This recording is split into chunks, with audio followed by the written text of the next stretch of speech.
Good evening, ladies and gentlemen. Thank you very much for coming out tonight. It's lovely to see so many of you. You may have gathered already that this evening's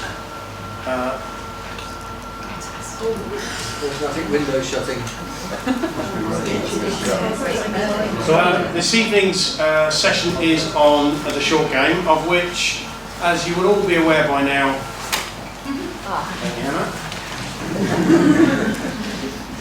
as you'll all be aware by now, I am and have been for a long time very proud of my lads. They're very good at what they do. I think we're very lucky to have them, and they've all stepped up and said that they'd like to do their own section for tonight, which I think is wonderful and commendable, because it's not the easiest thing to do.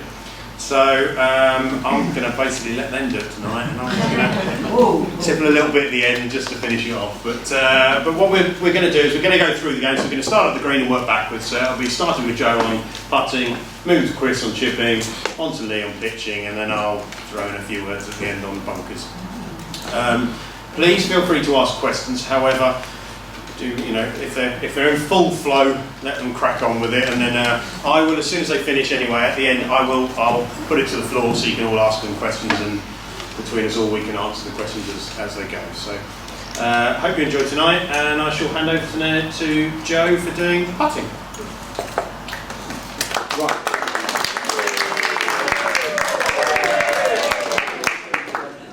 I'd like it to be known that I have always struggled with my putting.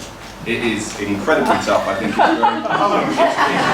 it's very hard to master. It's one of those things which you can hit a drive and it can curve 30 yards and you'll still be somewhere down the hole. But then if you're 4 foot away and you just tweak the putter head, you're going to miss it and it costs you a shot. So it's really, really important, and it's something that we do on every single hole. So it's something that we need to take more care of. And these are some of the things which I've noticed from lessons or playing with people, even myself, that people get wrong quite a lot. And the first rule is where the club face is pointing. Quite a lot of the time, people aren't pointing the club face where they actually think they are. So that club face is going to send the ball off in a different direction. Add in the break of the green and everything else and speed, that is ultimately going to miss the putt. Not only that, if the club face isn't pointing in the right direction and you strike through that golf ball, you're also going to miss the centre of the club face as well. And if you miss the centre of the club face, the ball isn't going to roll at the speed in which you expect. How far you miss if the further you miss the centre of the club face, the less the ball speed is going to have, so the less distance it's going to go. Ultimately, we want the ball to be rolling as truly as possible with the least amount of effort. And if we can get a decent strike on that ball, the ball is going to roll further, and we're going to need a shorter swing for the distance, which means the shorter swing is going to be easier to control than a longer swing, as it were. So that's the consistency and the distant control that we're after. Another thing, because we're holding onto the implement which is striking the ball, lots of people try and manipulate the golf club or trying to hit the ball with the hands. The moment that we start to do that, the hands can do just about anything that they want to do. So to change that, we need to be using our body more and our ribs more, as opposed to what everyone's told. We need to be rocking the shoulders, or using the arms too much. So to get into that position, if we hold the club against our body and bend over, we can then turn with the ribs as opposed to the hands independently. Because the moment that we start to use the hands, we're going to, chances are, miss the centre of the club face. The ball isn't going to go the distance or the direction that we want, and ultimately we're going to be wasting a load of shots. Another misconception which a lot of people have is ball position, where that ball has got to be in relation to our feet. Everyone thinks that we need to be striking up on the ball as to get it rolling quicker, when as a matter of fact what we want is the club to be bottoming out at impact, and the ball will roll truly from there. A decent way to get that is to chuck a penny on the floor and see if you can strike it. If you can strike that penny, then that's going to be the bottom of your arc, and it doesn't necessarily matter where that is, it's going to get the ball rolling better. It's not a matter of fact of just putting the ball closer to your left foot so that you can hit up on it and get it rolling. because the moment you start doing that, chances are it's going to jump and skid. And if it does that and it hits a little hole or something, then it's going to be rolling offline, and who knows where it's going to go. Well done for that. That was very good. That was nice, right? It doesn't happen all the time. Another thing is tempo and rhythm. Lots of people, because they're ultimately using their hands to try and hit the ball a certain distance, lots of people don't have a general feel of their rhythm or tempo. The rhythm should always be the same. And it's the speed at which the club goes back and through on that same rhythm that makes the ball go different distances. So it's the length of swing which changes. It's not necessarily the speed of the swing that changes. It's quite confusing. So if we have a tempo which goes the same as a small putt, for a big putt, it's ultimately going to change the distance. Whereas opposing doing a long backswing and then a short follow through, decelerating, or a short backswing and a fast follow through, accelerating, is not going to help. If you do that out on the golf course and on one hole it's a downhill putt which is in the sun all day, and then the next hole it's an uphill putt which is in the shade all day, and you're constantly changing the length of swing and how hard you're hitting it, you're never going to have the feel to how far you should be hitting the putt, how hard you should be hitting the putt. Yeah. So you're saying that the backswing should be the same as the forward? Yes, yeah, absolutely. Yeah, same throughout. And the rhythm at which it goes through. So you can download a metronome on your phone or something like that, and you can do it at home, get it on YouTube, and it will give you the beats per minute. That rhythm you can practice to, and you can get your feel. Everyone's different. It's not to say that you have to do a certain one, it's whatever you feel comfortable with. And it's whatever you can repeat as well. Because golf's all about the consistency. Just to clarify on that, and effectively what that means is really, don't ever hit it harder to hit a longer putt, and don't ever hit softer to hit a shorter putt. Just stroke it longer or stroke it shorter, but try and maintain that cadence that was set. Now, to give you an example of that, on a metronome, you probably want to be somewhere between 70 and 90 on a metronome. It's up to you. I happen to work down the low end of 70, but most people are probably pushing more up the 90. So you want to be getting somewhere in that rhythm. So it's back through the same all the time. And the big thing about that as well from that is that then you haven't got a change of speed. Change of speed, in other words, accelerating through the ball, makes the ball jump off the face, which makes it skid, which means it doesn't roll correctly. You're trying to push the ball to the target with the least amount of force possible, as opposed to the most amount of force. So push it to there with the least amount of force, as long as it's not decelerating. That's really difficult on the short putts, isn't it? I think on the longer one, you've got time to go back and through at the same distance. But on the short ones, it's very tempting to go back and then quit. It's true, it happens a lot, to be honest, and you see people miss putts like that all the time, simply because you're over it and you go, and you do a confident backswing, and then you get scared to decelerate it. And then, certainly if you miss the centre of the club face, it doesn't have the distance to go at all, and then you leave that tiny little one short. Whereas the important thing for that is to do a short backswing and then a confident follow through. But the reason why you're absolutely right. A bit like pitches, a bit like chips. The shorter shots get in short game, it becomes seemingly harder. Yeah. And actually most people tend to wobble the putter more as they take it away. The reason for that is people get to the point where they believe, it's hardly anything. So they move the putter head and try and control the putter head's travel. And the reality is, once you've connected, as Joe explained beautifully, once you've connected, so your arms are connected to your chest, so you've cuddled your chest, it doesn't matter how far that rib cage moves, the rib cage dictates where the putter goes. As soon as you do the short little ones, most people forget that rib cage rotation, you just sort of go, and that's when you lose control, because all of a sudden it becomes a little bit disconnected and wafty. So as long as you connect to the rib cage, don't ever think of a putter shorter or longer, you just set the backswing length to set the through swing length. And that always comes, as Joe perfectly said, from rotating the rib cage. Even on those little ones. Because you'll even see, in fact, Justin Rose is quite known for this. Justin Rose, if ever you see down the line shot of Justin Rose on a 2-footer where he's sort of walking up, tucking in, he has his massive loop. he really loops the putter. And it's basically because he's sort of not thinking of the proper stroke, and then his arms take over and it becomes a bit wafty. Now if he did that over a 5-footer, he'll miss. So, 2 inches is the same as 300 yards in the game of golf, so make it the same mechanical setup. It's just length of swing as you feel for the distance you're going to hit it. But you can't differentiate them in the sense of, well, that's sort of, it's a length of swing, it just happens to be a short length swing. And I know the physics of it state that if you make a shorter swing, you're going to be quicker in the stroke. I appreciate that. But the reality is you're trying to make the same rhythm that you can do, it's just club head travel means that physics means you can't do it. You understand the logic behind it. Yeah? That's a lot.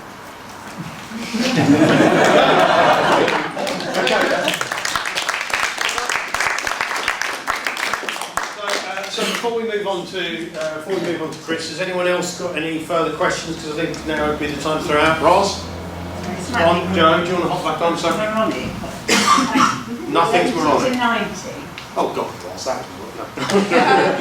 Go on. But so that must be affected by the length of your swing.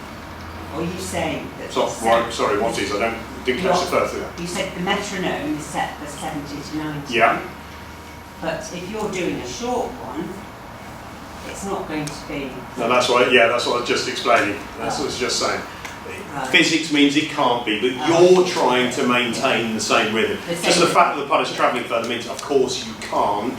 But you're going to have to very fractionally put a little bit in. You're trying to maintain a rhythm as much as you possibly You can. want to get the same speed, don't you? Absolutely. Any variant, in all the shots we're going to do tonight, any variant that you add makes it difficult to repeat.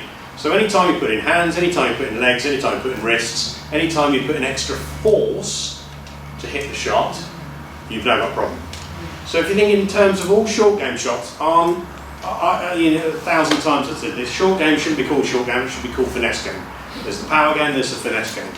As soon as you can work on the basis that the finesse game is to hit it as confidently with the most conviction as you can, with the ball coming off as softly as you can, that's short game. Long game, we want to hit it as softly as we can with the ball coming off as fast as we can. So that's why in long game we add factors of a bit of wrist, bit of legs to create lag, to create power. So in short game we want to take that out. So the minimal things you can move, and that's why connect, turn, turn. It really is. Yes, the length of swing is going to have an effect, of course, but it's try not to let it be an effect. It's just the physics of it. Tim? Yeah. Grips. We sell them in the shop.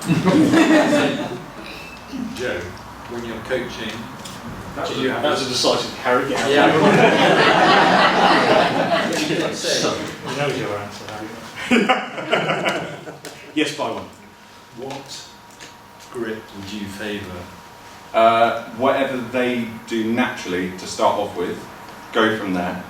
And if there's an issue, then that can be talked about. But generally, the natural way that someone holds the club, as long as the pressure isn't either too soft or too hard, and they have control over the putter head, whatever comes natural, I would say.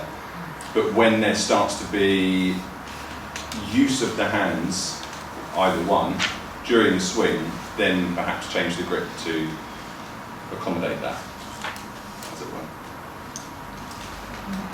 It's about taking a dominant hand out of the equation. Whatever it does to take your dominant hand out of the equation, you're about now making the two hands work as one, whether that be that, whether it be reverse hands, whether it be claw, whatever it is, trying to make the hands work as in one unit rather than two separate entities. As soon as they're one unit, it doesn't matter whether you grip it, like a normal golf shot. As Joe said, it really doesn't matter. The only thing I'd say about gripping it normally, which some people do, as opposed to a putting style grip, is we do generally want the shaft to be a little bit more aligned with the angle of the forearm when he's set up to a putt. We don't really want this differential in angles between the forearm and the shaft, because that will involve, that creates a rotational action. So the more you can get the shaft and the forearm lined up, the better. That's the only reason why I'd say a normal grip is difficult, because that tends to lead the club going up more into the middle of the hand, as opposed to a golf grip tends to be a little bit more down, hence why my hand's on top of that grip, pushing the shaft down. So really, as long as the shaft is up through the forearm in some way, shape or form, whether you go that way round, whether you go that way round, whether you go that way, it doesn't matter. But going up through the forearm just stabilises the wrist a little bit more and keeps rotation of the face out of the equation. At one point, I remember you talked about, I think it was more in the short game, or maybe if you were talking about angling down like that for stability. Is that kind of factor for putting? Or? Absolutely. Every single shot, and Chris I know has got that in his one he's going to talk about, so I'll let Chris do it, but yeah, that's the more you can get the top of the wrist up as opposed to the wrist down, the more you can get the wrist bowed to the ground, as it were, in that sense, the more stable that wrist becomes. The second you drop the angle between forearm and hand, you've now got rotation and instability. Yeah? So that's why, you don't want to. Some of you may have seen in the past I said that thing about holding a trigger of a gun. The best way of checking where your wrist position should be is put your hand out in front of you. Imagine you're pulling the trigger of a gun like a Bond, like that, and all you're going to do is you're going to drop your wrist down so that your thumb levels out. When your thumb levels out, as you can see there, it's almost bowed the wrong way. So as soon as you get into that sort of position, now my wrist is locked into place, that isn't going to move. I've got a nice stable wrist there. As soon as you do a normal grip, as we've just talked about, by nature there is an angle between the forearm, and that now unfortunately means instability in that sense, rotation. Does that make sense? Yeah? I was just going to say, what do you think about the deal about taking your glove off when you're back home? I think it's good. I don't. It may have an effect on feel. I think it's good for a psychological point of view as you're walking onto the green. Oh. For myself personally, because that gets me in the mood that I'm on the green and I'm putting. So it's a routine. Personally. It's a routine. I'm in the mood for putting. And it goes the other way as well. Going onto a drive, you know when you're sort of waiting around and your players or your play partners are hitting or whatever, or you're waiting for the group in front. I wait until it's my turn, until I'm ready to hit, and then I put my glove on. Wow. Rather than getting ready to the tee, messing around for a little while and put it on, because it psychs me up to hit a drive. So it's not so much the reason for having it on, No, it's not really. more the process. Yeah, I mean, if you played with your grip on, your glove on, sorry, putting, then, and if you get used to that, then that's what you're used to anyway. I don't think it's going to give you more feel per se anyway. Nicholas and Palmer both putted with their glove on. Oh, I did. The company that was just amazing. Yeah, you normally have that type of putter head. Yes, generally yes. I do have a couple of bladed ones, the slimmer ones, but I don't putt so well with them. These are not only they help alignment, but they're also they're a little bit more efficient with off-centre hits. They're a little bit more friendly in that aspect. The ball will go further with an off-centre hit on one of these putters than it would do on a conventional blade putter. And I need that help. So Harry was trying to sell us grips, so we talked about that grip, but what about those traditional putter grips and those big fat round ones? Do they make any difference in your view? Yes, in my view, with short putts, they are very good. Which ones? The bigger ones. Per se, I'd say too big, that's an issue, you lose a lot of feel. And it also completely changes the feel of the putter, and distance control becomes a really big issue as well, especially in winter. I think it's great if you're in a country which has really firm fast greens, but in England I don't think they're very useful in winter, personally. You wouldn't change it though, would you? You wouldn't change to winter and summer conditions for a putter. Say you're playing in a hot country, you don't change a putter grip, do you? No. So you just have Perhaps to get not. used to one. Yeah. Depends, I mean people do. 99 times out of 100, it's purely feel.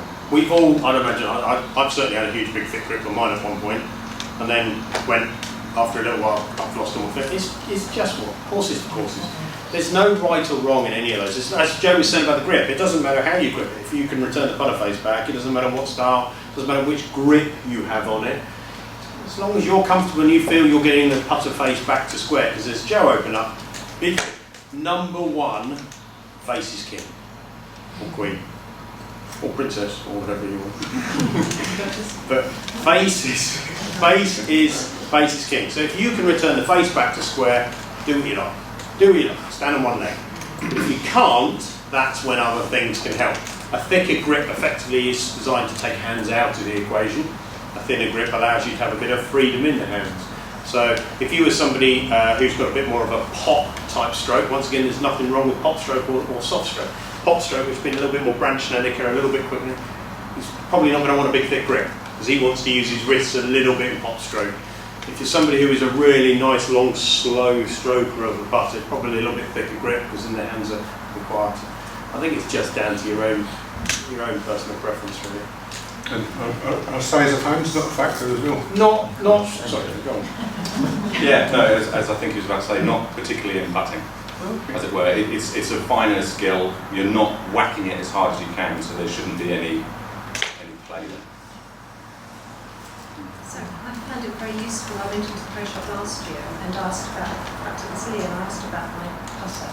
And he said, and you took some length off it. I think you reduced the length for an inch, and also I had a new grip, and I felt much more comfortable putting, and I've been struggling, and then it was a much more comfortable way of standing over the ball, gave me more confidence. That's all it really is, isn't it? The other areas of the game are, putting's a stranger, because putting is about do what you like. Within reason, there's yardsticks to go by, but within reason, putting's when we do putter fitting, which we do an awful lot of, there are hard and fast rules which are to help somebody who's struggling. But you get the odd person who can pick. John Butler can probably pick any putter up and putt well. He's just one of those people who can putt. He just knows how to do it. He does it all wrong according to logic, but he can putt. He can pick anything up and do it. If somebody comes in and they say, I'm struggling a bit, now we can put in, shorten your putter, lengthen your putter, put more toe weight in, put more heel weight in, etc. It's like anything. You only fix it if it's needing to be fixed.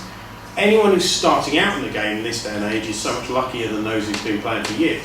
Because actually starting out, we do that before they even get going. We sort of advise along those lines. So they're more according to where they should be, as opposed to just picking up granddad's putter and never having a go with this. Any other questions? Been trying for a long time. I'm dying to know what it is. Sorry, ladies and gentlemen. It's really not actually. This has been a big good one. You said that you weren't very good at putting initially, and I'm not very good at practicing. So do you have any tips as to how to practice effectively, and how long did it take you from not being very good at putting in your mind to being a decent putter? Hours and hours and hours and hours of practice. And practicing the right things as well, like you said. One thing that I've always tried to make sure, so I've taken videos, which you guys can do as well, and I'd say video analysis or self-video analysis is a minefield of how to get confused in lots of anything. But if you put a camera behind you and you get set up for a putt, you can see where that club face is pointing, and if it's not pointing in the right direction, then at least you're aware of that, you can see that. I also used to use a plumb line. I don't know if you guys know what one of them is. Some sort of chalk stick string thing that you flick and it gives you that kind of line. Practicing with one of them so you can see where that club face is pointing. Get started from the setup, hit some putts, see where they go. And put yourself 10 foot away and put 4 tees around the cup at a certain distance which you would always be able to make it. So maybe this is a little bit large, so if the hole was right in the middle, put 4 tees around it and then take 10 steps back and then see how many balls you can get inside it. And once you've got all the balls inside it, go further back. And if that's a straight putt, then try doing it with one that has break on it. And start with one which has a little bit of break and then make it harder and harder and harder from there. And I'd say the more you do that, you can put yourself anywhere out on the course. And if you can 2-putt on every single hole, then you're going to be a better putter than most people at the club. And do you think there's any value in practicing on the non-grass surface? If you're working on your stroke, yeah. If there's something which you're particularly working on your stroke. Or just rhythm, for instance, just if you do that at home, that'd be absolutely fine because you're just doing that motion back and through. And hopefully that should give you the confidence when you do go out into the course that you've got that ingrained. Because I couldn't tell you for a certain length of putt what length swing I need for it. You've just got that rhythm ingrained after practicing.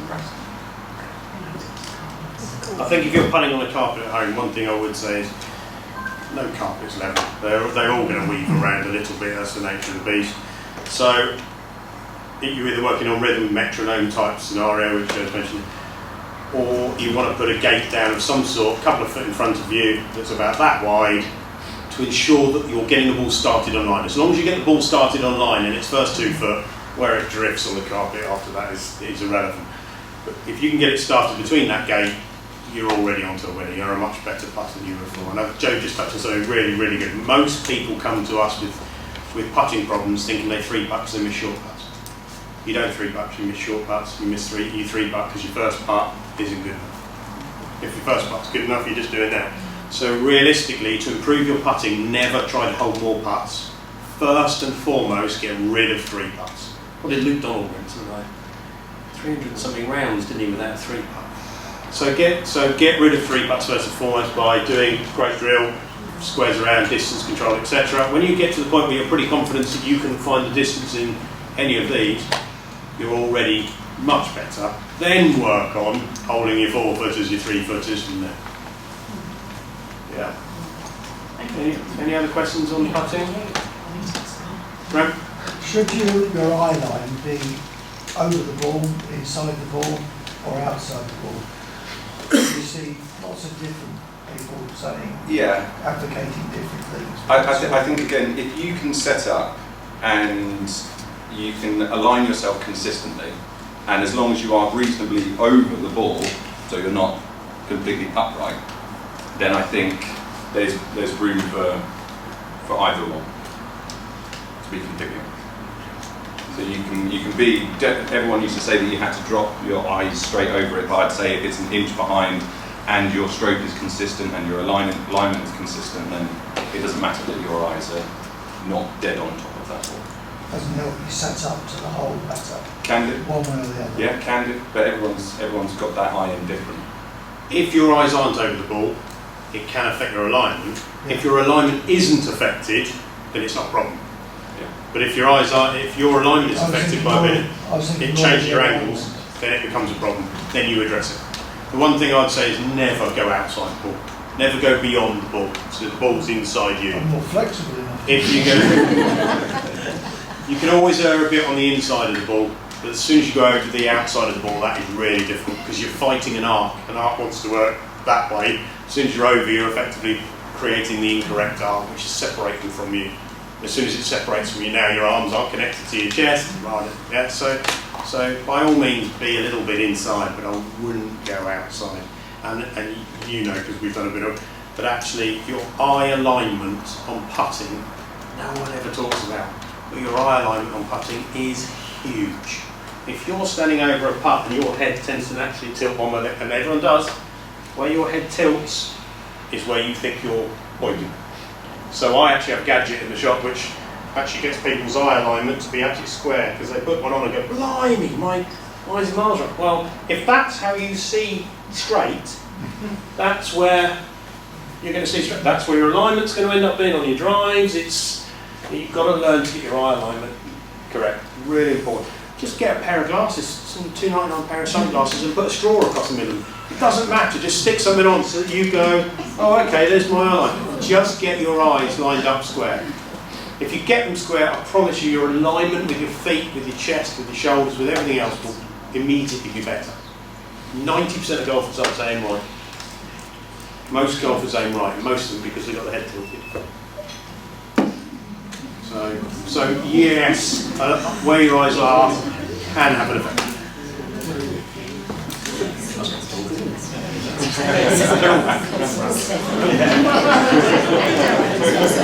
Have we any other questions on putting?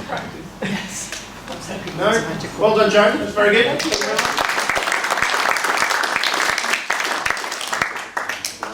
Okay, so now we'll move on to Chris and his chipping. Oh, good. Go for it.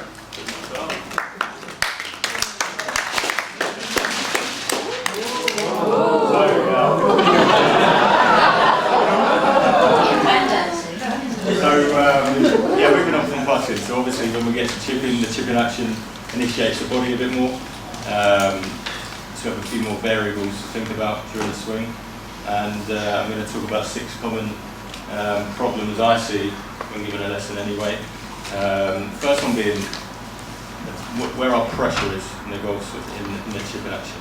Okay, so I would see a lot of people, especially first lesson, having a chipping lesson, they'll be set up, will go to swing, and their pressure will move straight back to their right foot. Okay, so what this is doing is exploding the leading edge.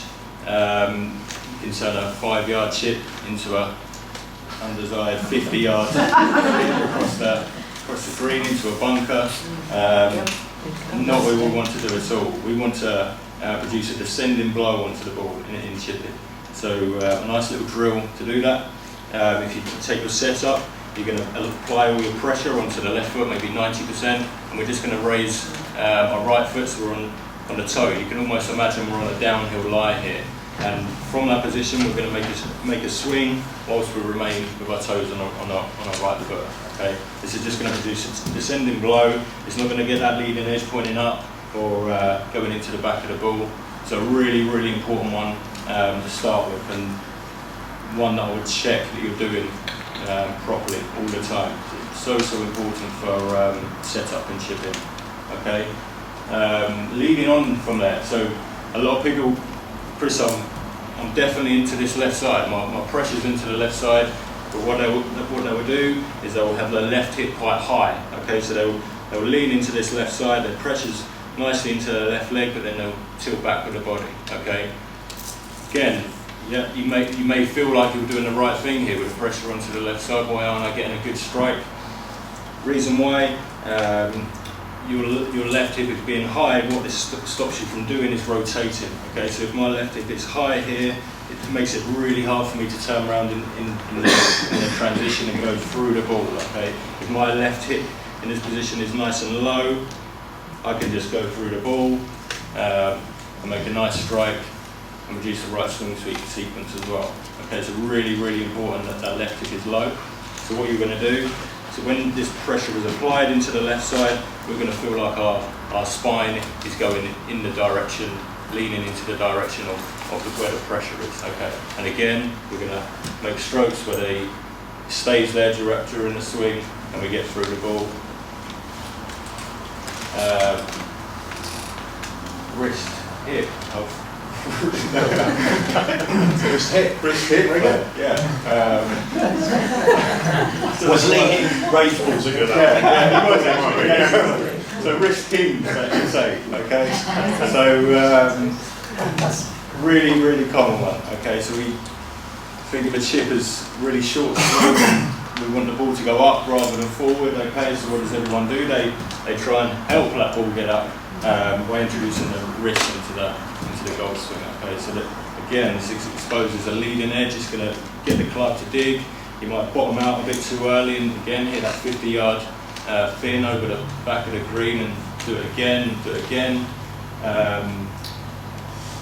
So one reason we've just talked on this actually. One reason is this happening is hands get too low. Okay, so the hands get too low, they swing.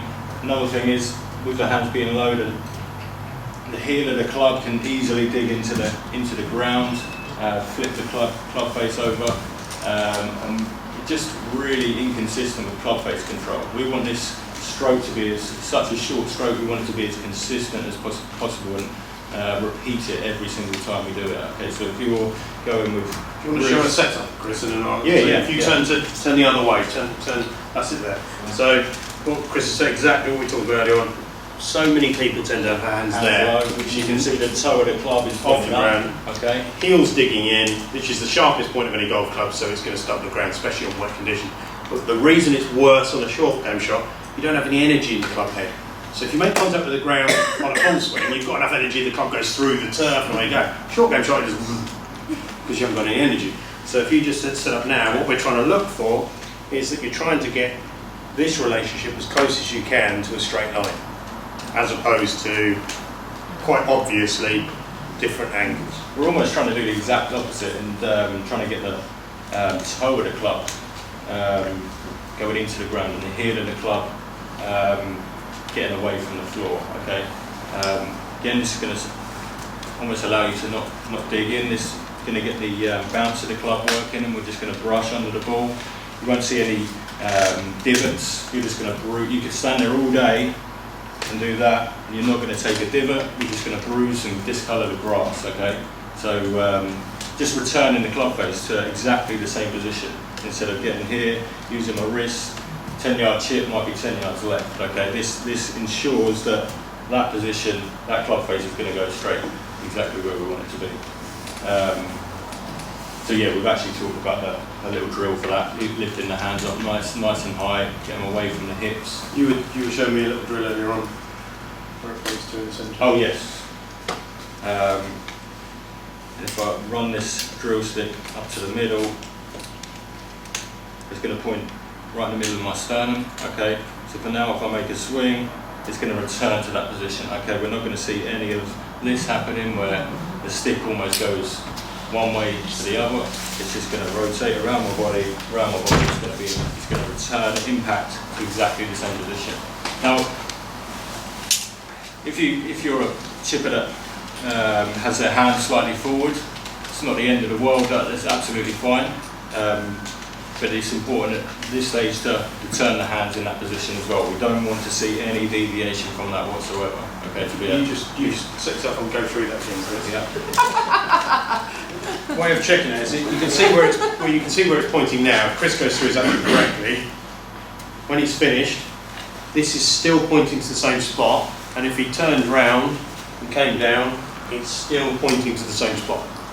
So that's your way of checking. You can't see what it's like at the moment of impact, so your way of doing it is to hope it was the impact, check it here, come back and go, oh blimey, it's forward or back, and that's your way of checking it.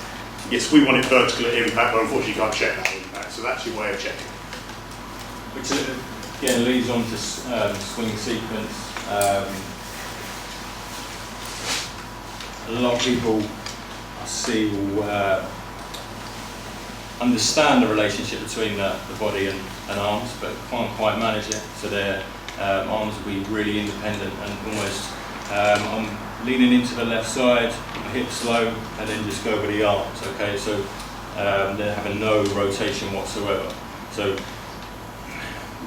dreaded S work can come from this. Okay, so we'll be there, and you're almost leading pushing the hosel towards the ball, and the club comes out here, the arms go out there, there's no rotation, you're just moving that hosel towards the ball. So that drill there again is really good for that rotation again and swing sequence. The arms can't really, well they can move that way, but you know you've done it wrong straight away. I'm going to get this alignment stick pointing into my chest straight down the line. Okay. Another really good one for this is to move the alignment stick up, run it down, get it against your rib cage on your left side. Okay, make a stroke, and you have to go through the ball. Okay, with it. Another really good one is to just show what would happen if you didn't go through the ball. Drop it here. I just did this. I just keep hitting myself in the side, okay, rather than following it and it just stays tucked to my chest, okay. If I was here and I just went with arms, you can see the big gap between it, and then it comes and whacks me in the side, okay. Another one, we can put this alignment stick for our belt buckle, have it pointing straight directly at the target, and the aim is to swing and then get it pointing behind us, okay. So we'll be here, swing, and it's going to point there. If I was just all arms, you'd just see it point there, continue to point there, okay? That's a couple of nice little drills for swing sequence. See, a lot of people struggle with a bit of a shallow angle of attack with this by coming inside, okay? So this is, again, almost the arms being independent and wanting to come swing around the body from here. A lot of fat shots, again, almost S word comes into it. We're almost coming from this and pushing the hosel towards the ball, okay? We need to make sure that once we're set up properly, we're initiating the body properly. This can just follow a nice natural line rather than feeling like you have to do anything with the club whatsoever. We're going to be on a nice path into the ball. If you want to check path, You can put a couple of rods down on the floor.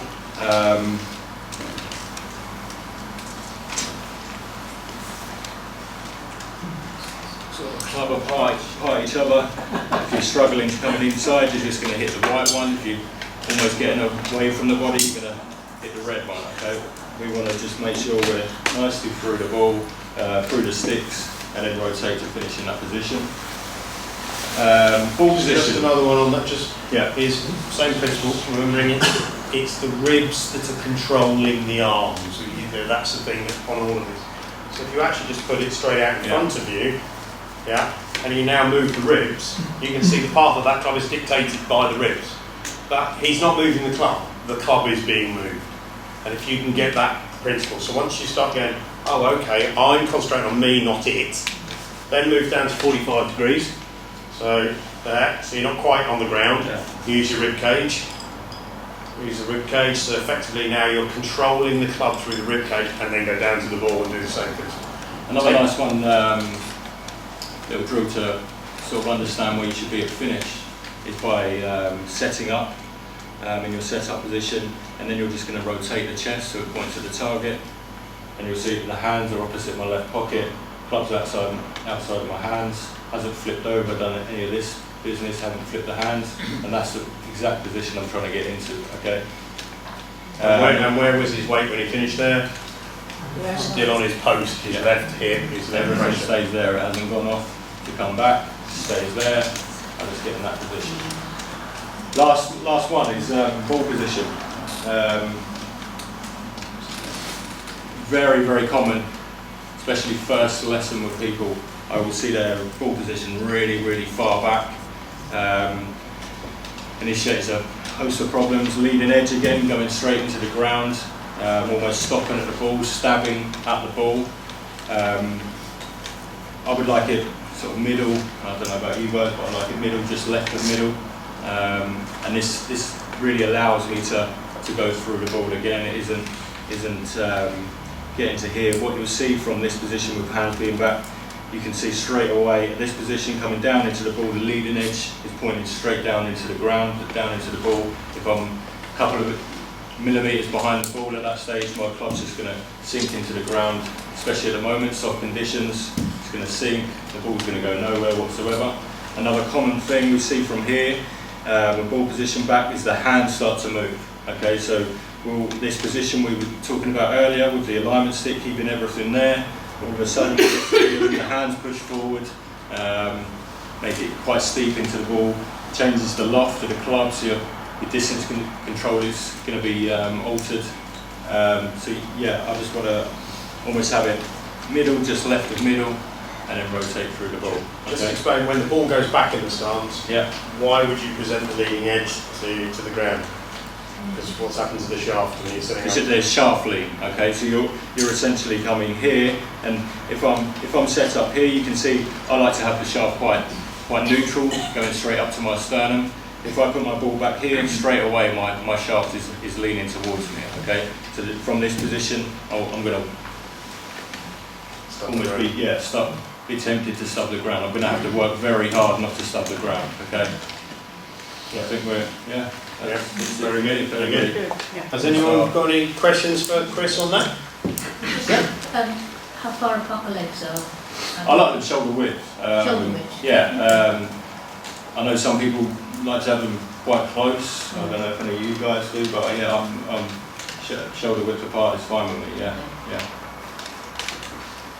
I think something that's very relevant on that is if you're not a rotator, as in you don't use your chest and you use your hands, the width stance is irrelevant because actually you're not moving anything. You're just hinging the club. If you adopt the more modern type of method, which tends, we believe, to be a safer method for everybody because you can hit the ground a bit and get away with it with the what we call bounce chipping, which is what Chris is talking about. If that is the case, and you're trying to therefore use your rib cage and rotate, you can't do that from a narrow stance. You have to have a base with which to actually rotate around. So I must confess, I'm a huge believer, and I think you do too as well, Lee, on this. I'm a believer in actually, if anything, on short game, I tend to get people wider than I do in long game, because actually you're really now able to sit into that front leg. Now how you can really turn the chest around that front leg, because you're not moving around in the swing so much. It all comes from here.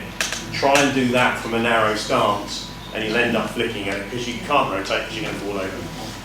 So it's all down to your style of chipping. Does anything change in your setup as to whether you're on an incline? You know, sometimes if you've got a green slightly above you and you're trying to chip up onto it, does anything change about what you do? If you're on a slope? Yeah. Yeah, I would always go with the slope. You want to almost try and make a lovely straight line here. I want to almost imitate that everywhere I am. So if I'm going up, I'll almost try and turn out a little bit. If I lean into a slope there, again, straight away I'll get the leading edge going into the ground. Okay, I want to almost imitate that I'm on everywhere I am, that I'm on a flat lie. Okay, so if you're going down, let's go with the slope. If you're hanging back on a downhill lie, you're going to bottom the club out too early. Yeah, fat shot, maybe bounce it off the ground and cause another thin one. Perpendicular to the slope, absolutely. So whatever that takes to be perpendicular, and always remember when it comes down to slopes, up or down, weight towards the lower foot, ball towards the higher foot. That's the rule of thumb. So weight towards the lower foot, ball towards. Because if you're going effectively up a slope, so you go that way, you need to set yourself with that slope, which is what, so perpendicular, therefore weight's gone onto that foot. You just got to accept it. If you move any weight line through now, straight into the bank. So we're trying to shallow that out by keeping the weight on this foot. So you marry up to the slope, so perpendicular to the slope, absolutely. But do remember that as well, that it obviously has major effect now on if you now tilt, just for me, Chris. So you tilt as if you're going up the slope. So up the slope. Yeah. So as soon as he does this, where I was going with what's happened to his loft? So now you need to take that into account. If you're looking at a shot and thinking to yourself, okay, that's a 50-50, that's a 9-iron, whatever your theories are, a 9-iron now up an upslope isn't going to work. It's now more like a sand iron. So now you take that into consideration. A 7-iron becomes a 9-iron because it's all about presenting that loft. So set your angles according to the slope, and then the club is set according to that as well. The difficult one is the one everyone thinks is easy, which is actually on an upslope, because it's natural to dig into it. So what we all end up doing then is doing that, and now you've owned it.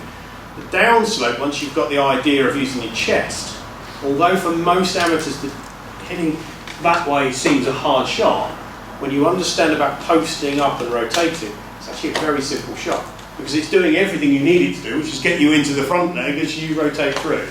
So as long as you understand that posting up theory, pressuring, I call it posting up, but the pressuring at a drag. Yeah, some people would call it posting. Yeah, posting up, yeah.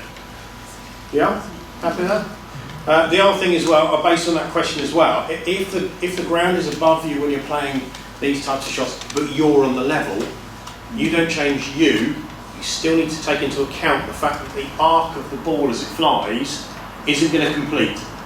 So if the ground is above where it should be, as the ball arcs, it's hitting ground before it would have hit the ground on the level.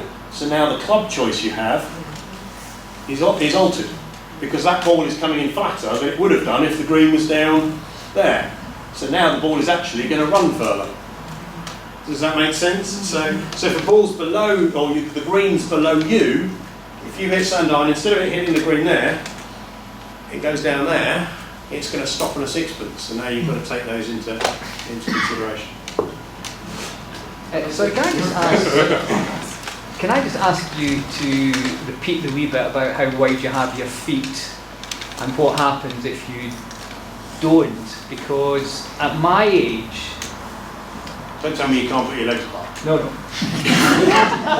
we were all taught to sit completely differently from what we get taught now. So we were all taught weight forward, hands pushed way forward, and doing all that sort of stuff, and a nice narrow stance. Yeah. So I am now attempting to do this body business, but I still stand with my feet very close together. Yeah, because that's what I've always done. So you can, but you're making it hard. Because the element of the descending blow on these shots should be created at the setup, not in the swing. So hinge used to create the descending blow. Well, now you've taken the descending blow of the club head out of the equation because you're not hinging. So you've got to preset impact by effectively leaning down. But in order for that to happen, you're either going to stop the ground because you're coming down to steep, or you've got to rotate out of it. So that's why a little bit wider stance to allow you to rotate into that left side. As soon as you narrow it here, you might hit down on it and actually get a nice strike on the ball, but the club's just going to dunk into the ground. You might get away with it, but it's harder to do it. Now, when you take in terms of exactly what you're saying, which is the older method, where it's a little bit feet close together, hands towards it, in effect, all that really happened before was hinge and hinge. There was no need for, you could have stood on one leg to do hinge and hinge. It's not really going to make much difference. If you look at somebody like Player in his old original putting stance, he went wide in here, but their hands on putting, hands were the only things that really moved. It was all that, so there wasn't shoulders, so it didn't make any difference. Most good putters these days tend to be a bit wider, same reason. We'll come, it's all about you allowing the chest to rotate around the lower half. Yeah. What sort of, I mean, this is, yes, doing this with moving your chest. What sort of distance would you think you would transition to moving your hips? Well, we'll probably go on to that. In effect, the answer to that is, what actually happens is, a chip is when you don't require a power source to get it to land where you want it to get it to land. A pitch is when you go, well, doing that, I'm not going to get it there, so now I need the hips, is what you're saying. Everybody's different, and it's not about length, because the distance you'll hit a 7-iron when you chip through the air, and the distance you hit a sand arm with the same swing will be different. So the length of the flight is also dependent on the club you have in your hand. So everybody is different, but you will hit a point where you go, I can't get it there with that, so now that's when you'll move into what these do. Presumably, with the chip, you're doing it at a sort of, not similar pressure, maybe or not, to, but a bit like a metronome. Yeah. Compared to the, like a bit like putting, I don't know, but it's a metronome, isn't it, rather than it's a sort of similar. Yeah, more my definition of the fact that the swing is short, so that it's easier to maintain a rhythm. As soon as you move, and you do need a little bit more power source, hips, etc., more things are moving, so of course the club's going to move quicker. That's why putting and chipping are very linked, because there's no other power source. You've hit the nail on the head. As soon as this gets involved, which leaves now you've added a power source, it's a different shot. It's the same, but it's going to have quite different results from that perspective. Anyone else? I did wonder whether some of you might be thinking, what is that? I'm not sure how ludicrous it is, Armitage. It's a rude word, I don't really want to say it. Yeah, S-H-A-N-K. Slam. Armitage. Sherman. Yeah. Okay. David? Just a quickie on the spots, from what you say, the ball position does need to change then in down slopes and up slopes. If level you're going to have it fairly as forward of the stance, then if you're chipping on a down slope and an up slope, you do have to take that into account and move the ball position. Absolutely. Any up or down slope, any up or down slope requires ball position change. Any side slope, we're getting into slopes here, but irrelevant of whether it's short game or not, any side slope, ball in the middle, because you can't move around, because you're off balance. So the ball tends to be centre and you stick to it. As soon as it's up or down slope, ball higher foot, weight lower foot, you move accordingly. Yeah. So it always needs to be moved a little bit. Yeah. Same with the bunker when you're up and then bunker face, same sort of thing. Yeah. Everyone happy with that? Well done, Chris. That was very good. Very good. What we thought we'd do tonight, because quite a few people in the last one said this, was we would give you a quick 5 minutes to go and grab a drink if you want to go and grab a drink or something. So if we meet back here in 5 minutes, and then we'll get on to lead pitching and lead pitching.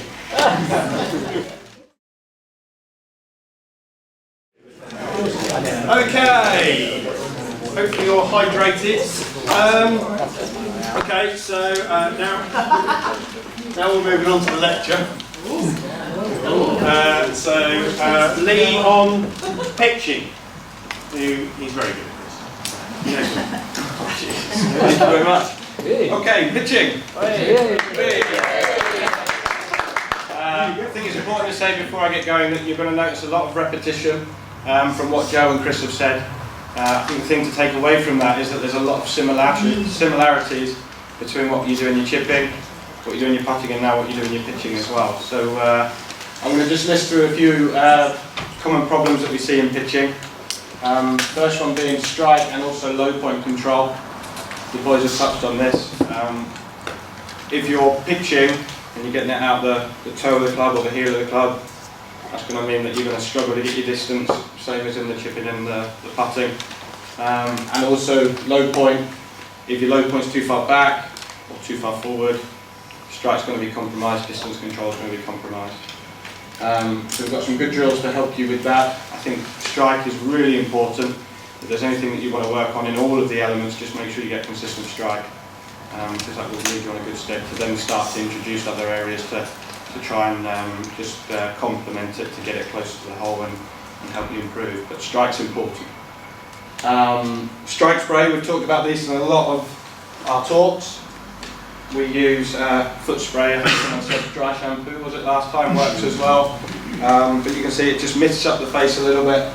And then when you hit, I can make a little impression, you can see a little impression on the face there to show you whether it's middle or off to the toe or off to the heel.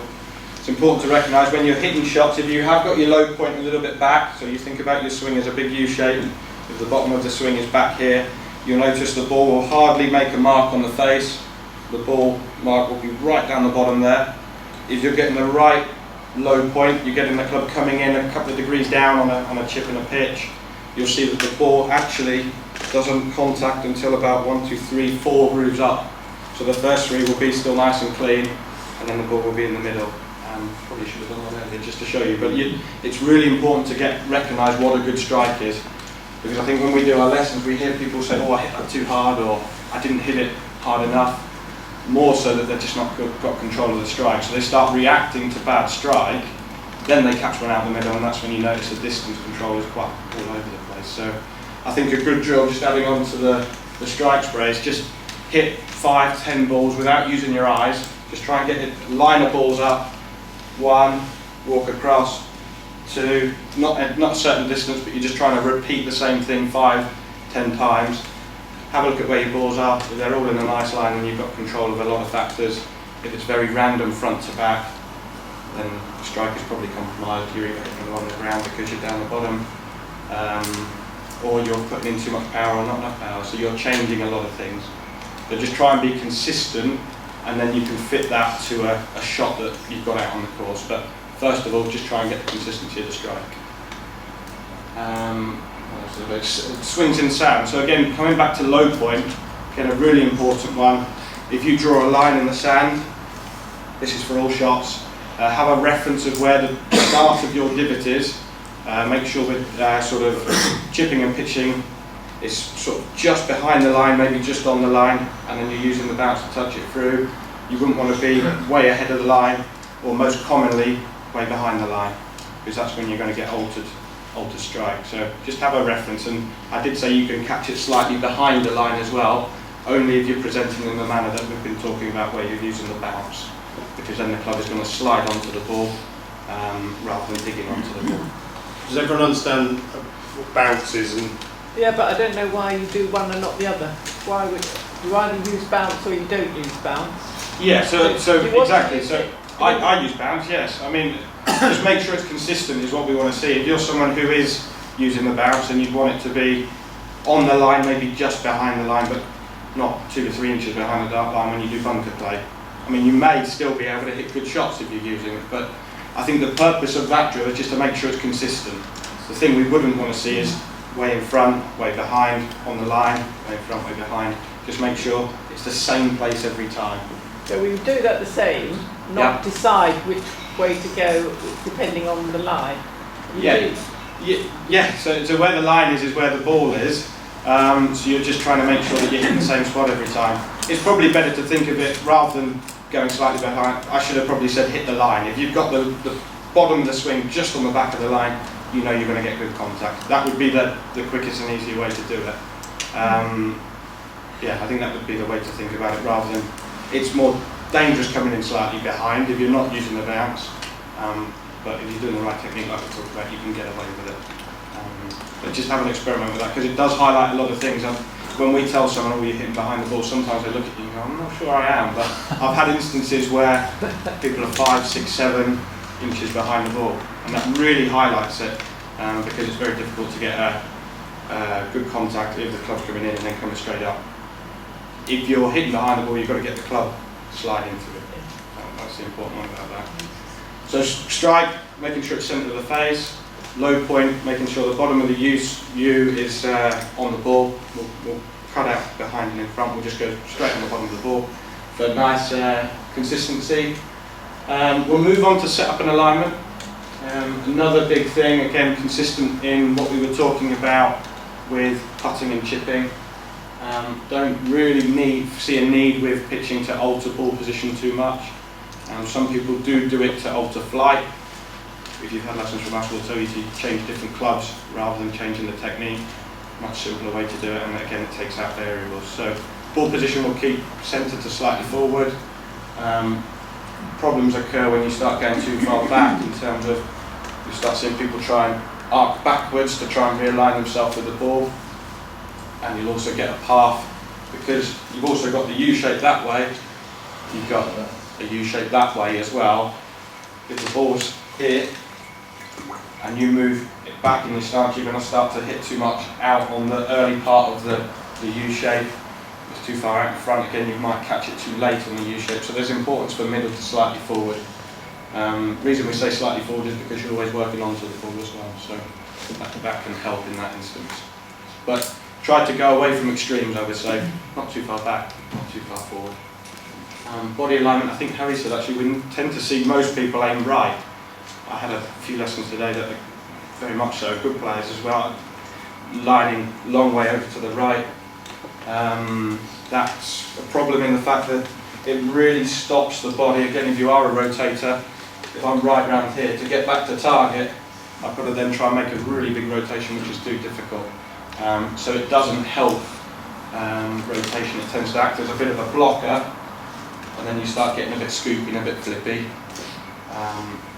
Whereas if we want the body to be open, it's better to be, as we would here, maybe slightly open with the body to start with, to encourage you to get round.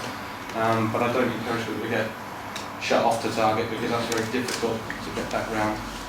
I set this up as well. I should explain what this is, because this is good for your strike. The 3-ball drill.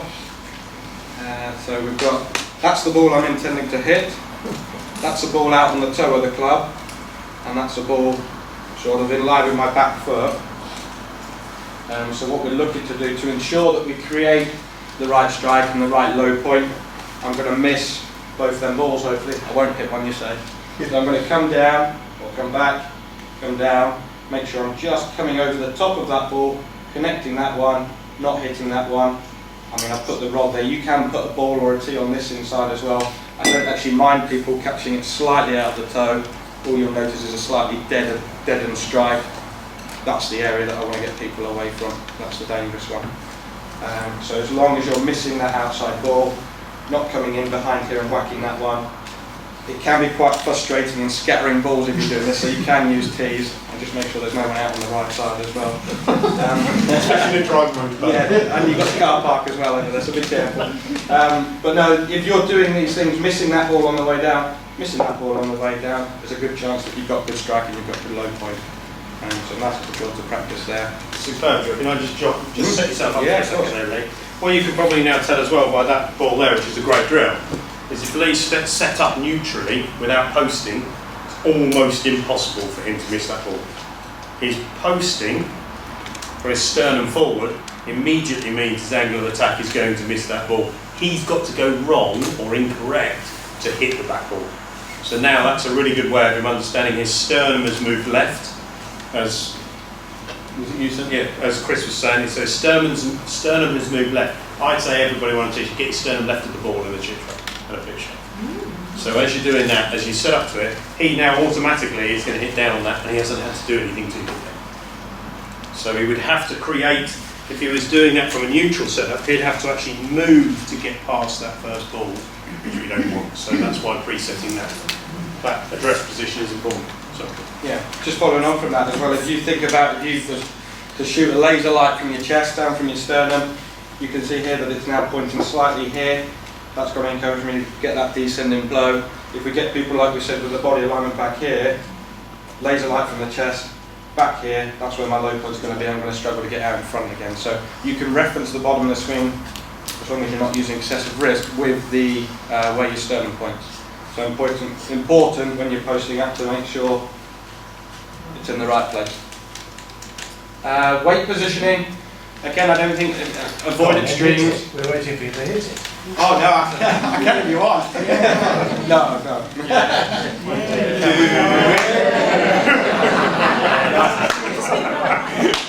Weight positioning. No pressure. So again, don't want to be too far stacked on the left side or too far on the right side. Pressuring into the left side, which is what Chris said about chipping. That's what we recommend, and that gives you that little descending blow. We talked about body alignment and alignment sticks. These are good. Whoops. So we've got the T set up. This one to reference ball position, and this one to reference alignment. Alignment in club face alignment, body alignment, all that sort of stuff. Next one, sequence and tempo. Again, it's consistent with what Chris was saying, consistent with what Joe was saying. We don't want people to get their arms and the wrist doing too much of the dictating to the body. The body's the leader, the arms are the follower. I think that's a good thing to do. Really get into the right action of where the body is leading the arms are the passenger. So we've talked about connecting up. We can do a towel drill for this in probably all three elements. I would have thought chipping, pitching, and putting. Tuck that under there. Arms are engaged. Whoops. And we want to look at the sequence where the club, body, everything's moving together. Obviously then we've got a really longer pitch rather than a shorter pitch. We'll have to make sure the hips are engaging a little bit. Maybe you'll use a little bit of hinge just to get that extra distance. But as soon as you add that extra hinge, there is obviously the timing element. So try not to. Try to use a different club that's going to go a little bit more powerful if you can run the ball in, like a lower lofted club. If you can't, then you're going to have to do a fuller swing. Which is taking in the elements of maybe the wrist and the hips working a little bit more. But what this will look like, so you'll tuck yourself in and you'll just keep the towel under as you're moving through. You see I did use a little bit of hips there to complement the action, just to turn on through. If I was using my arms and not the body, I'd probably see that the towel would fall out. Obviously that's totally dependent on you being able to turn. There might be some people that are quite restricted in how much they can turn, and you'll get to a point, I can't go anymore, so then you might have to find that you've got to use a little bit of wrist, or there might be a situation where you can't create enough power, so then you have to find other power sources. But that's a good one. If you're not restricted in how much turn you can do, it does help to keep a good rhythm, good tempo, and distance control is a lot easier if you are doing that. The least amount of power sources used in all these elements, the more consistent you can be. A little cheat you can do, which is cheat, but a lot of tour pros have done. Justin Rose is very famous for doing it. I've always done it, which is you obviously can't do that on a golf course, put a towel under your arms. You can grab a bit of the shirt or your jumper and tuck it under your arm. You're allowed to do that. You can't put something there, but you can use what you've already got and tuck it under. So you can now hit pitch shots, even on the golf course, and just check that you've still got that connection.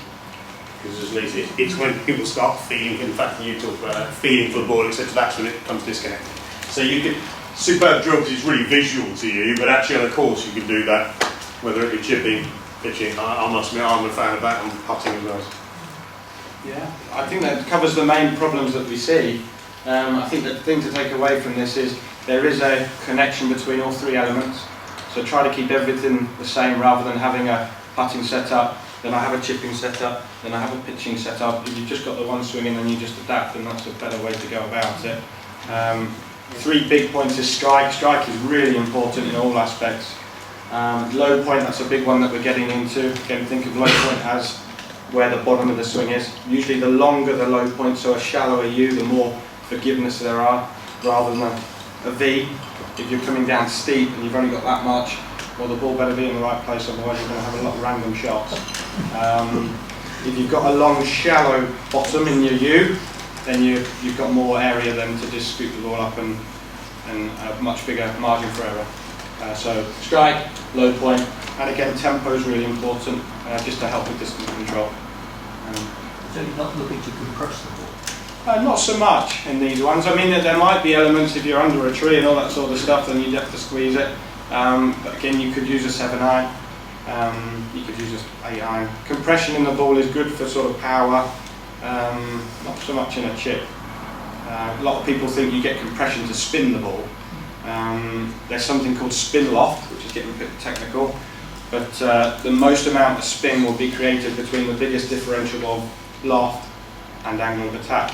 So you are hitting down, but as long as you're maintaining a lot of loft, because most people compress the ball by de-lofting, so just getting steeper and de-lofting, you're not creating any more spin.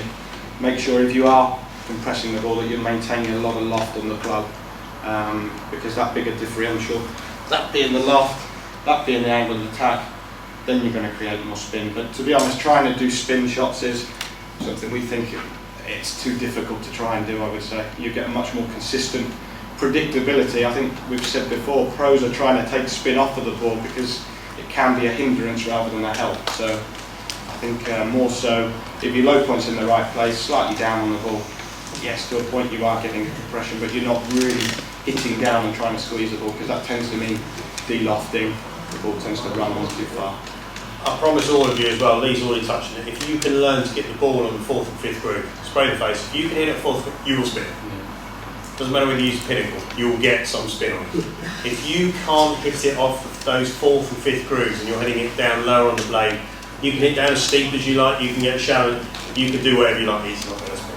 Quality of strike, without being patronising, for amateurs in general, quality of strike will spin it more than the angle of attack itself, because you need the ball to ride the face. And that's really, if you want, even on mine there, we were just hitting a couple of shots in the studio before, I've got a white mark to the cover of the ball on mine, because the ball's ridden up the face. It's not thin down the bottom. So as Lee was saying, the spray on the face, get it out the 4th, 5th groove, you will spin it. You might not spin it like Tiger Woods, but you'll spin it. Yeah, good. I think one of the things that, leading on forward to a couple of questions, which you see, there is a running theme, but one of the things to take away from it is, if you can strike the ball out of the middle of the face, putter or chipping, if you can strike the ball out of the middle of the face, and you can get the face square, in other words, so going through 2 T-pegs on chipping, or so, if you can do those two, you can find feel, you can find distance, because you're consistent in both strike and quality of strike, if you get my logic on that, and direct. As soon as, no matter how accurate you are, as soon as you hit it toe or heel, low or high on the blade, you can stand on a practice ground and work on your distance control to the end of your days. You'll be varied. Get the same strike time after time, get the same club face direction time after time. You might find you hit at different distances because your swing lengths are altering a little bit, but now you've got a starting point with which to then concentrate on. Okay, I want to hit it shorter. What do I do to hit it shorter? Swing it shorter. I want to hit it longer. What do I do? Swing it longer. You only have to vary one thing, which is the swing arc. Whether it be putting, whether it be chipping, whether it be pitching. If you can't hit out the middle of the face, which is why Lee's drill, which is effectively having a ball outside the toe end or something like that, and if by trying to hit a shot, every third shot you hit both balls, don't care what you do, you're not going to get distance control. You're going to be buried. So get strike, and those who came to the last session, we talked a lot about 2 T-pegs down, can the club head go between the two T-pegs? If it can, you can hit out the middle of the club, because that's across the face. So if the 2 T-pegs are there, and you come in and your club passes through those 2 T-pegs, you can strike it. Period. You're done. You're sorted. The quality of strike can then only be varied by whether you hit behind the ball or too far in front of the ball. And that then comes down to what Lee just did, which is the ball back to miss that one, that stops you hitting too far behind it. And those of you who've had something with me, I always tend to talk about T-peg out slightly in front of the ball, so that you go through to hit second T-peg. If you get those things, long game, short game, putting, chipping, you're sorted. All you've got to do is get on a practice ground and fiddle and faff to find your distance. Simple as. It really is that simple. And realistically, remember everything we're doing here, whether it be putting, chipping, bunkers, whatever, We're not telling you there's one way to do it. What we really believe is there is a way which makes it easier to be poorer. And I know that sounds a bit negative, but the reality is you guys can't practice for 5 hours a week, 6 hours a week. So if you can get a technique that requires less things to be timed, you will be better. And simple drills like the boys have shown you so far will give you so much more for so much less time practicing. Learn to hit between 2 tee pegs. Learn to hit the strike point, as Lee said, drawing a line in the sand. If you can hit strike on that line in the sand, you're off and running. You're off and running. All you've got to do then is go, oh, well that length of swing, it goes a bit too far, well, I'll shorten it. It's simple. Does that make sense? Yeah, so it's simple terms, and it doesn't matter which part of the game. So it is a running theme in that sense. The element of strike on a short game shot is altered by the fact you haven't got energy through the swing. So that keeps coming back to the reason why you post up, because that's the downward blow you don't have to create. All right. Any other questions for Lee on his pitching? I think, can you explain when you start to pitch as opposed to doing a normal shot with a shorter club? I think it's rather than, I think they should, yeah, I don't think they, yeah, I don't think they should be called, yeah. It's down to trajectory, yeah. It's down to distance, it's down to all sorts. So if you stand over a shot and think, crikey, I'm going to struggle to get it to land where I want it to land with this club, you now have to make a choice. Do I now go to a bigger swing, or do I come down to a less club to stay pitching? If you stay pitching, you choose, okay, I'm not going to hit a 56-degree sand line, I'm going to use a pitching wedge. Well, now you can have a slightly shorter swing to achieve the same goal. If you're saying to yourself, crikey, I'm struggling with that, then maybe you go to a fuller swing. But it's at the point at which you go, I can't get it to land, remember it's all about land, to land where I want it to land with that length of swing. And I'm at my limit without other things. So with a pitching shot, are you expecting it to land and stop? Depends on the club you choose. If you pitch with a 4-iron, it's not going to, so if you pitch with a sand iron, it should fairly quickly. So that's why we always talk, and I'm sorry, I know we always repeat the same things, but because there's a thing. In no part of short game shot do you ever work on where the ball finishes. It's where it lands. You've chosen the weapon that if it lands there, you hope it goes to that target. So you have to decide, I can't reach my landing spot with that swing. Do I now make it a golf swing? Or do I now come down a club to stick to pitching? I personally will, 99.9% of times out of 100, I will go to a stronger club and keep to pitching. Because the reality is in pitching, once you've got pitching action, there's so little to go wrong compared to a golf swing. So if you can control the club face much better because there's less going on, why wouldn't you come down a club and the only time you can't come down a club is if there's a big bunker at the front of the green and the green's not very long. I need the height of the sand iron, so I'm going to have to use a sand iron and make a golf swing of it. But if there's nothing in front of the green, like the old course, majority of the old course is nothing in front of the green. Well, it was a 56, but I'll get my wedge out. And, it's only when you're forced to go through the air. I know I repeat this all the time, and I really do apologize, but golf pros, good golfers, top level golfers never ever work on distance. They work on flight, and they fit flight to distance. So in the pitching element, chipping element, it's always the same. If I wanted to hit, for instance, 140-yard shot, you've got to say to yourself, I hit my 9-iron 140 yards, so I'm standing there thinking, well, I could hit a 9-iron, but actually I need it to go in like a 7-iron because I need it to skip. So how do I make a 7-iron go 140 yards? So I'm now pitching a 7-iron. I don't need a full swing, I pitch a 7-iron. So fit trajectory first, move it to length. It's quite a bit down the line, but it's, if there's a chance of pitching, why wouldn't you? Pitch it forward. Those of you who've had sessions and I get you to hit a hybrid, a little half swing with a hybrid, and it does the full job of a full swing. Just bundles out there.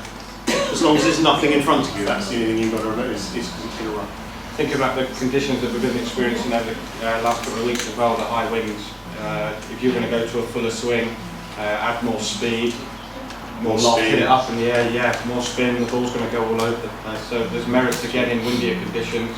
When it's breezy, swing it easy. I'm sure you've all heard that one before. And that comes down to a very valid point as well, which people are always saying, in wind you try and keep the ball down. No, you don't. Absolute load of poppycock. My 3-iron, my 4-iron will go higher than most of your sand iron will go. So when you're in the wind, you do all hit pitch wedge, keep it down. It doesn't matter.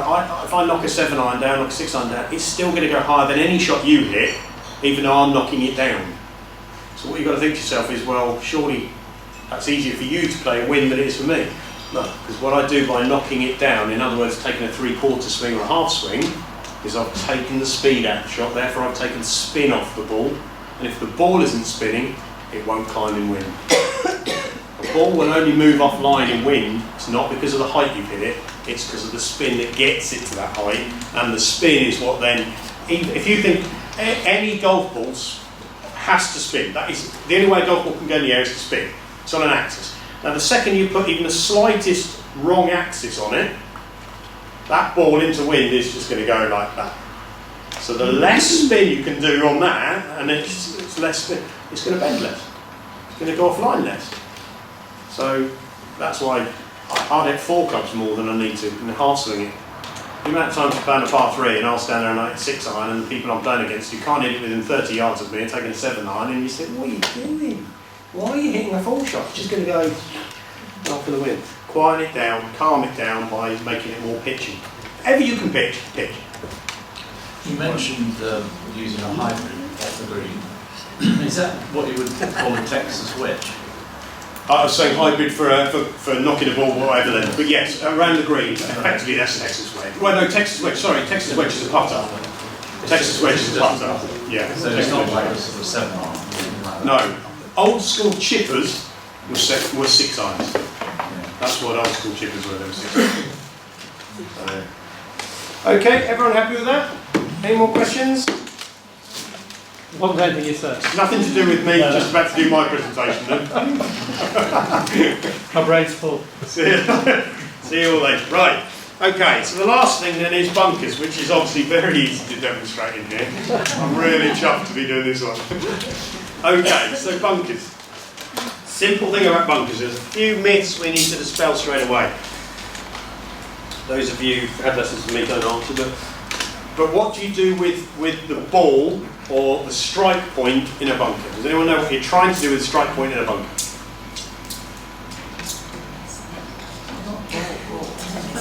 Somebody just said, you do what?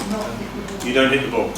The reason I just did that thing about strike and everything is so important is because the shot I'm just about to teach you, strike's not important at all, because it's the only shot in golf where you don't try and make contact with the ball. The ball is coming out on sand, a little cushion of sand. Hence why you're trying to hit, as everyone thinks, behind the ball, 2 inches behind the ball. First thing, please never think hit 2 inches behind the ball. It's a load of rubbish. You do not hit 2 inches behind the ball, you move the ball 2 inches forward of where you're going to hit. Simple as that, simple. Because everything you do is about striking the strike point. Everything we've done is strike point. Don't now alter your strike point, because that means you've got to change your swing. Alter the ball, so you can keep the strike point in the same point, and therefore the club will go underneath the ball and throw it out and push the sand. Does that make sense? So if you would, the best way of checking that is to do exactly as Lee said as well, draw a line in the sand, so you got a nice line in the sand, stand in the sand, do a couple of what you think is bunker shots, do it and think, okay, my strike point happens to be there, 3 inches inside left heel. So you now know, well, if my ball's basically on the left heel, I'm going to hit behind the ball. I don't have to change anything, that's where I'm going to hit. So never ever move the ball, never ever hit backwards, move the ball forwards. Make sense to everyone? Yeah? The second thing about that is, obviously, if the ball is further forwards, by the time the club hits the sand, that shaft is back into a neutral position. If you try and hit behind the ball, you're going to instinctively dig down into it. Anyone who's played with a very good player will have heard this. A good bunker player always makes a noise that's a slap in the sand. They don't make a digging noise. The club needs to slap, because in theory, you're actually hitting the sand almost with this part of the club, rather than that part of the club.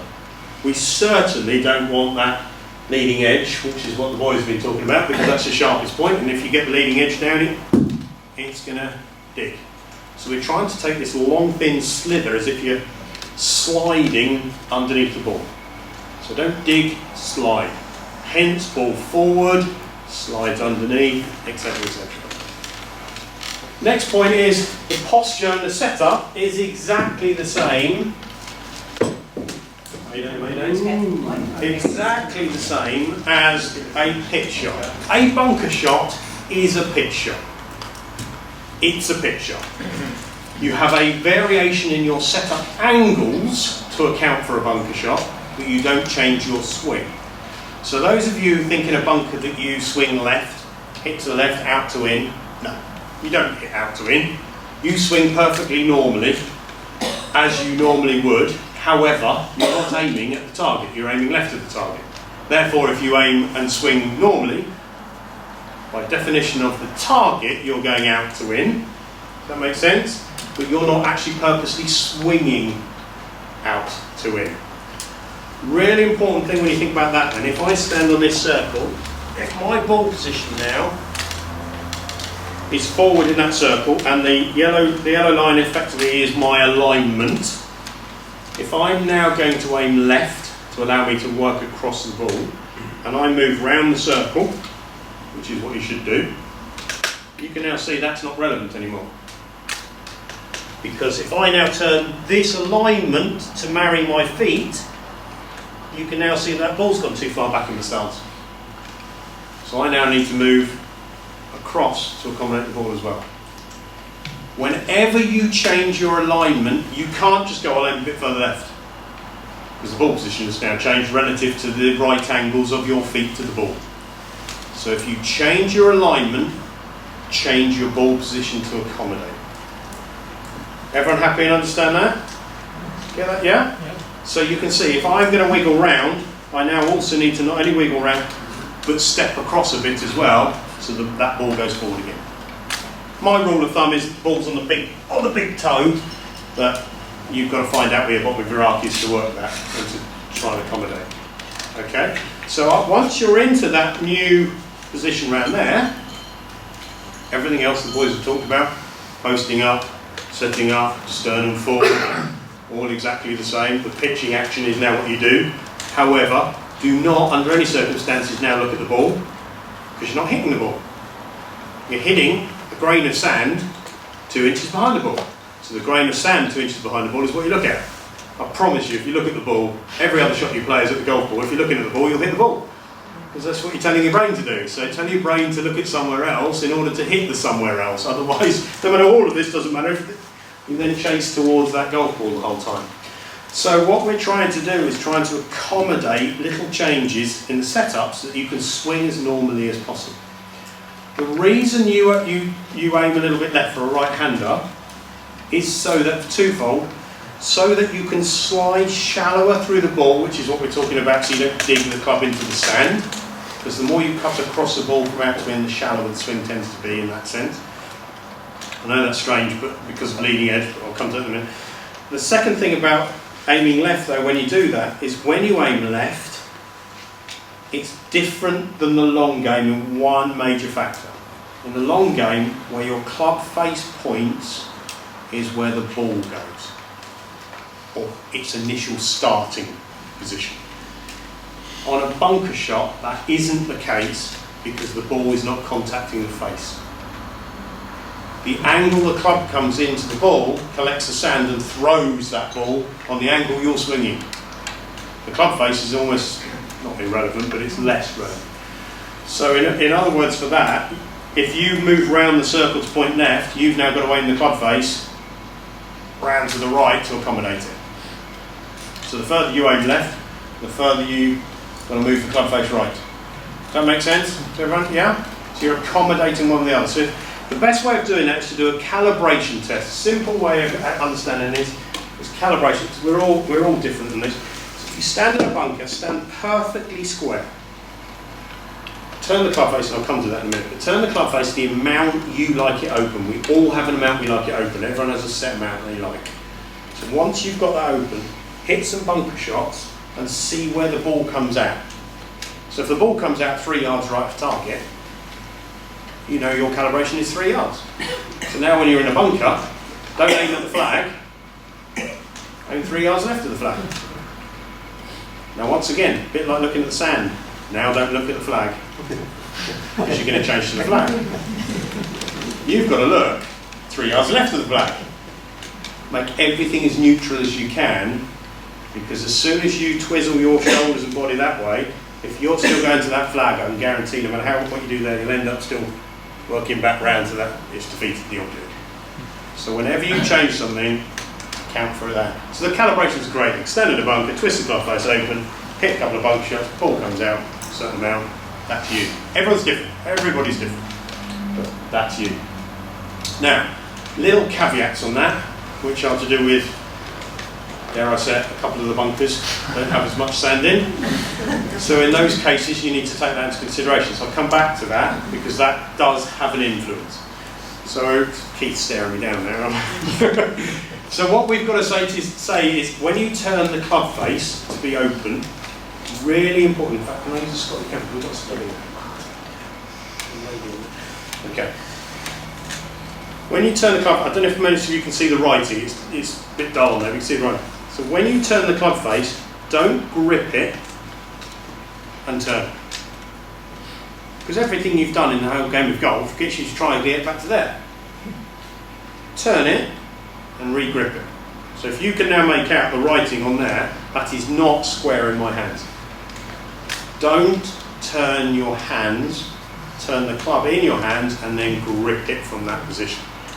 Because now if I swing down, my natural hand position delivers the club in that open position. See, so many people grip it and then go, oh, I've got it nice and open. I don't understand why that ball can't come out. Because you're turning the club face down. Does that make sense? Yeah? So remember, if you aim 3 yards left with your feet, aim 3 yards right with the club face effectively to counteract one to the other. Then you found the middle ground. Does that make sense so far? So it might be that you have to face absolutely square on if that's the way you come out of the bunker. Absolutely. There's no right or wrong, so you've got to calibrate, you've got to work out what it is, yeah? Don't automatically say, oh, I must open the club face and then... No. The reason you open the club face generally is because that means you have present less leading edge into the sand. So certainly if you've got really fluffy sand and you present the leading edge, like I was saying with all the chipping, you present the leading edge, that club's going to go into the sand and dig. We don't want that. So by turning the club a little bit, we present a little bit more bounce onto the ground, which is what we want for that sliding effect. However, if you don't need to do that, don't do that. Then I come on to, if you have a harder bunker, if you've got a day like tonight and then you're going to play tomorrow, the bunkers are going to be hard and compacted. They've got 15 inches of sand in them, they're going to be hard and compacted with sand. Soon as a bunker is hard and compacted, which how would you know it's hard and compacted, just as a question?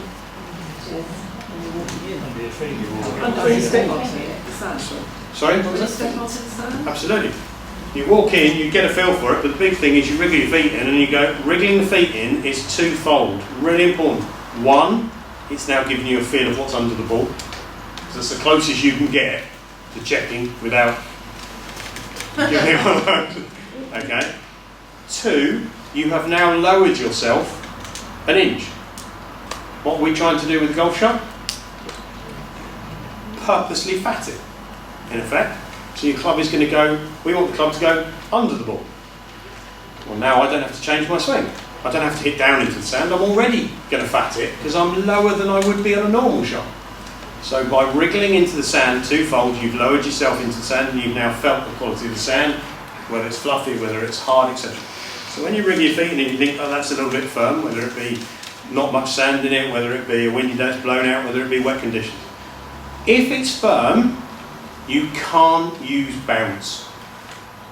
Because by definition, bounce on a firm set is going to go doing, and you're now going to thin that ball straight into the front of the bunker. So when it's firmer, you stand squarer, your club face becomes squarer, and you play much more of a normal shot. Still hitting behind the ball. The difference is because now you're presenting the leading edge into the ground, it's going to dig. It will dig. You don't have to hit it softly, it's going to dig. So square up on firmer conditions. One of the real reasons why we go against, or I certainly go against everything I've ever taught before here, is when people are always saying about the fact that they can't get it out, use a lob wedge. If there's firmness underneath you, use a lob wedge. Because a lob wedge will dig. And because it's firm, we want it to dig. If you need a lob wedge with low bounce? No. High bounce? Well, even a high bounce lob wedge is 10, which is nothing really compared to a sand iron. So use a lob wedge. It's got a sharper leading edge than any other club. If you walk into the bunker with your feet and it's squidgy and soft, do not use a lob wedge. Because as soon as you use a lob wedge in fluffy sand, that thing is going down to Australia. It's just going to dig straight underneath and stop. So that's why sand wedge in fluffy sand, lob wedge in firm, compacted, minimal sand. So just because of the length of the shot, that's got no bearing on it. It's ground conditions that really has the bearing on it. Does that make sense? Okay, so that's really important to do. With regards to using the bounce or presenting the leading edge, remember that if you're standing and you're wanting to use the bounce, same as Lee said, same as Chris said, we want that shaft to be as vertical as possible. We want that shaft to be as vertical as possible. Don't get into the bunker and start doing that because it makes you feel like you can hit down into the bunker. Because everybody's been told, hit into the sand, hit into the sand, hit into the sand. Don't hit into the sand. Swing normally, you will hit into the sand because you're an inch lower than it and the ball's forward. So think of a bunker as you are purposely batting it out of the bunker. That's the way of thinking about a bunker shot. Final thing on the amount of sand, if you play a bunker shot correctly, your sand should be going that way to the target. It shouldn't be falling forwards a yard in front of you. So the majority of our lessons we have, people are in a bunker and they either don't get the sand at all because they're giving it one of that, or it's down, there's not much energy on the club, the sand sort of falls forward and there's no real energy. I always use the analogy, try and throw the sand where you want the ball to go. So you're actually trying to throw that sand out onto the green. That shallows you out, keeps you to a normal golf swing, because you wouldn't stand on the grass and go like that, so don't do it in a bunker. Shallow it out as much as you can. The setup changes all the other factors. Does that make sense to everyone? Yeah? If you don't have a great example of a way of playing one of the hardest shots in golf, which is the 30-40 yard bunker shot, is a really, really tough golf shot. In fact, it's generally regarded as the toughest shot in golf. So if you think of the 7th from the old course, the bunker that's 50 short of the green, 40 short of the green on the left, it's got no lip on it. It's got absolutely virtually nothing there as a lip. Don't, because you're in a bunker, grab a sand iron, by definition. Walk in and think, well, hold on a second. If I use a square or a club like a 9-iron or something and play it like a sand iron, so I play it exactly the same technique, that ball is going to come out and run. Because in a greenside bunker, we want the ball to slide out and flop out. That's why we've got loft. So use a 9-iron. But there's no lip. It's not going to make any difference. Use a 9-iron, play exactly as you've just been thinking about playing it with a sand iron for a greenside bunker. The ball might only land halfway there, but now it's got a bit of forward momentum and run out to the green. If you try and throw a sand iron from that 7th bunker onto the green, you are going to have to hit it perfectly. Otherwise, it's only going to go 5 yards out of the bunker, or you've thinned it and it's going over the back of the green. Does that make sense? Yeah? So what you're probably seeing from everything we're trying to normalise everything as closely as possible. Nothing should ever change in your swing. Whether it be putt, chip, pitch, bunker shot. Don't change your swing. Change your setup to allow you to make the difference and then swing. Whatever that might be, whatever length of backswing you need. But swing as normally as possible. So a bunker shot is the same as everything else. Same as Lee was saying in a pitch shot. Still rib caging, still elbows to hips, which is cuddling the rib cage. You point your elbows to your hips and both, you're always cuddling. Now from there, my chest moves, I haven't used my arms and my wrists at all. This has made the action. Yeah? Yeah. Happy with that? There's not a lot else I'm going to explain because we haven't got any time to do it. But I think that's the way you've got to think of it. You're fatting it out with the same technique as pitching, just with a tweak and setup. Good. Yeah? Good. Thank you. Anyone got any questions on the bunkers? Mark? Plug line. Talk me through it. Earlier on, somebody's going to say plug line. Okay, plug line. If you think logically about plug line, the ball is now below the surface, so therefore, if you play a normal bunker shot, you're still going to make contact with the ball because it's low. You'd have to go ridiculously low to get under that ball. So, what you want is a technique where the club digs for you and scoops the ball out. So there's two ways of playing plug balls. We either have fried egg where the ball sits into the sand a bit, but not dig deep. Square the club face up, because it's going to dig a little bit, it's going to go underneath, it's going to throw it out. You don't have to change a great deal. As soon as the ball is plugged, do something which is you're going to find very strange, but is set up to it, and now turn the toe of the club in. The opposite of what you think of a bunker shot. Now grip it. But grip it really lightly. Because what we want to happen is we want the toe to catch the sand. That club, because the toe catches that, will spin. The club's dug underneath because the toe is a sharp point and goes under the sand. The club spins, puts loft on the club face, and pops the ball up and out. So you're effectively doing what we try not to do in a normal bunker shot, because we don't want to dig, but that's a way of digging it and having some loft. So turn the club face in, swing normally, the club will dig, spin. If I play a plug shot, I'll always finish with one hand off the club. So it just allows that club to even spin even more and put loft on it. Does that apply if it's plugged in the side of the bunker? It's plugged in where, sorry? The ball is plugged. It's plugged ball. You've got to get underneath that ball and get it out. So whatever it takes to get down and underneath that ball, get it out.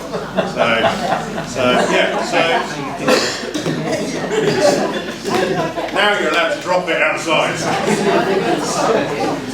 Okay. Any other questions on bunkers? No? Okay. Brilliant. Well, what I'd say is thank you very much for listening. Boys, fantastic job. Well done.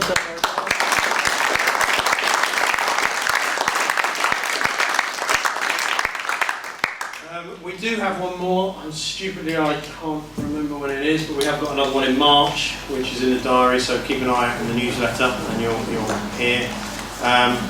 But what I would say, if you've got any questions on any of that, as we always say, you don't have to be having a lesson to come and ask us. Just come, that's what we're there for.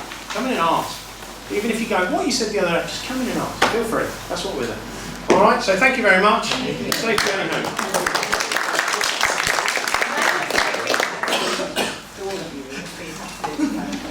Really appreciate it, and I know you give up so much of your time, even if I ask moronic questions. So yes, we look forward to the next one. Good.